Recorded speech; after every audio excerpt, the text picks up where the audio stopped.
Lesson 8, Shackleton. It was July 1915 in the dark midwinter of Antarctica. The temperature was minus 34 degrees Celsius. Around the ship in all directions was a sea of ice. She's pretty near her end. The ship can't live in this. What the ice gets, the ice keeps. The speaker was Sir Ernest Shackleton, one of history's most courageous leaders. He had left from South Georgia Island on December 5, 1914.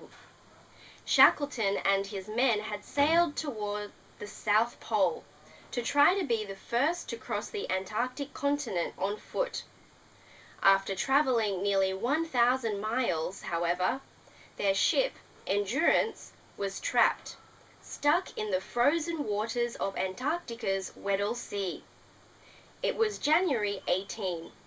Shackleton realized they would have to spend the winter in the ice. He showed no fear, though there was plenty to worry about. The sheet of ice they were trapped in was floating away from land, taking them slowly back north into the violent Scotia Sea. The days and weeks and months passed with their ship remaining stuck in the frozen sea. The men could hear the sounds of the ice pressing against the ship.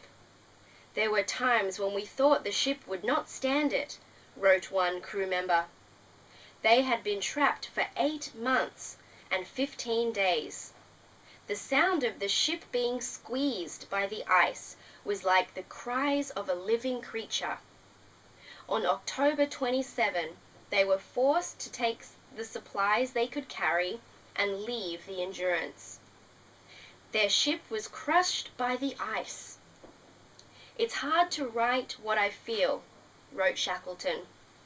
To a sailor, his ship is more than a floating home. She is giving up her life at its very beginning. The men continued floating alone on a giant sheet of ice, 250 miles from land, and 500 miles from another human being. They had already been away for 10 months and 22 days, but their real troubles were just starting. Shackleton knew the ice would break up as the weather got warmer. Their only chance was to use their small lifeboats to get to land. Food was starting to become a problem, but they were forced to wait for the weather to get warm enough for them to use their boats. They waited. On January 14, some of their sled dogs had to be shot for food. This upset the men, but their survival was now seriously in danger. Through February, the ice stayed solid and food supplies kept decreasing. On March 30, the last of the dogs had to be shot. Finally, on April 8, the ice they were camped on broke up. The men, wet, exhausted, and cold, finally got into their boats. The men were forced to sail north through violent seas in 3 tiny boats. Their only possible destination was a tiny frozen piece of land with no people, Elephant Island. At any moment, a giant wave could destroy the boats or wash the men into the sea. The men suffered from frozen fingers and toes and were exhausted from their poor diet. Shackleton encouraged the men as they rowed and sailed, went without sleep, and tried to keep water out of the boats. Finally, on April 15, after 497 days on sea and ice, the men touched land. The men were happy, but Shackleton knew that they were not safe. No one would look for them there. Shackleton knew there were 2 chances for survival: make a camp and try to survive another winter, or try to sail to the nearest point where they could get help, South Georgia Island. This meant sailing 800 miles, with winds of up to 80 miles an hour and waves nearly 60 feet high. Shackleton was a sailor and knew that this was nearly suicide.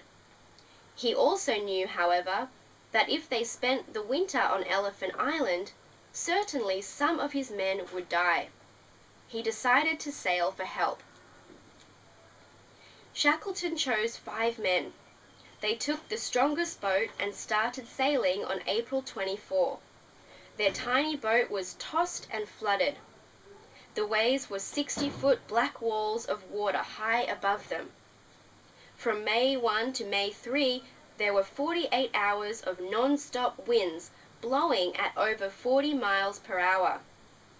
They had to keep the boat pointed into the wind so they wouldn't be washed sideways into the waves. They faced death at any instant. For 16 days the battle continued. Finally, on May 10, 1916, the 6 men arrived at South Georgia Island. They had arrived, however, with no supplies, at a bay with no people. Help was 22 miles away over icy mountains. Shackleton felt convinced that his men would die unless someone could reach help. He decided to make his final try. On May 19, leaving 3 men with the boat, he climbed out of sight into the mountains. He had no map, no sleeping bag, almost no food or warm clothing. The men he left behind watched him go for help to the whaling camp. They knew that if Shackleton stopped to rest and fell asleep, he would freeze in the snow. They watched their leader leave and waited for help or death.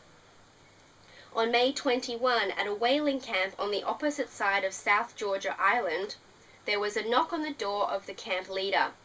When he opened it, he couldn't believe his eyes. Nearly frozen, in dirty black rags, carrying nothing, ready to collapse, stood Ernest Shackleton. He had walked for 2 days. The next day, a rescue team took a boat to save the men on the other side of South Georgia Island. Finally, on August 30, Shackleton was back at Elephant Island to rescue the rest of his men. When he was safe, Shackleton wrote his wife, "I have done it, but we have been through hell." Today, most people don't know the name Ernest Shackleton, but he was a great leader and hero, loved by the men he helped keep safe. He never crossed the Antarctic, but he and all of his men survived. I just want to say thank you very much for my time here. I'll miss you a lot and hope to see you around. Bye!